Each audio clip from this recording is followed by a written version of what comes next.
వినాయక చవితి పండుగను పురస్కరించుకొని పాత బస్టాండ్ వద్ద వినాయక విగ్రహాలు పూజా సామాగ్రి అమ్మకాలు కొనుగోళ్లతో సందడిగా పండుగ వాతావరణం ఏర్పడింది.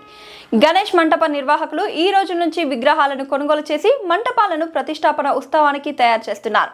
ఈ సందర్భంగా ఎస్ఐ గోపతి సురేష్ మాట్లాడుతూ లక్సిటీపీట పోలీస్ స్టేషన్ పరిధిలో మండపాల నిర్వాహకులు నిబంధనలను పాటించాలని, విగ్రహాలను ఏర్పాటు చేసేవారు తప్పనిసరిగా ఆన్లైన్లో అనుమతి పొందాలని అన్నారు.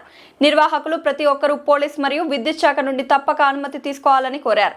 విద్యుత్ కనెక్షన్ల విషయంలో జాగ్రత్తలు పాటించాలని, నిపుణులతోనే పనులు చేయించాలని సూచించారు. మండపాల కోసం రోడ్లను పూర్తిగా బ్లాక్ చేయవద్దని, ప్రజలకు అసౌకర్యం కలిగించకుండా చూడాలని కోరారు. డీజేలకు అసలు అనుమతి లేదని, రాత్రి 10 గంటల తర్వాత మైకులు వాడొద్దని తెలియజేశారు. మండపాల వద్ద చట్ట వ్యతిరేకమైన కార్యకలాపాలకు పాల్పడకూడదని, విద్యుత్ ప్రమాదాలు, అగ్ని ప్రమాదాలు జరగకుండా తగిన జాగ్రత్తలు తీసుకోవాలని తెలిపారు.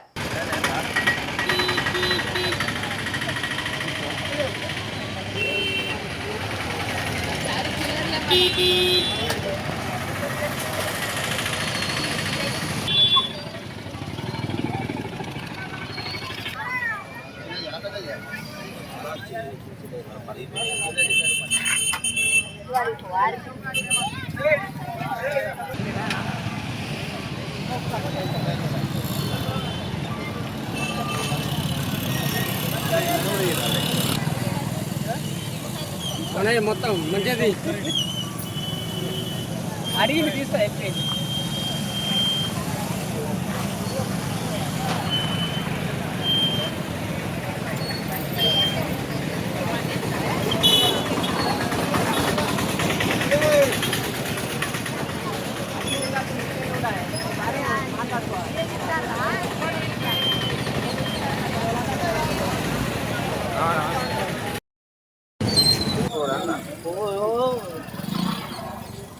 टीवी 9 की तरह हमारे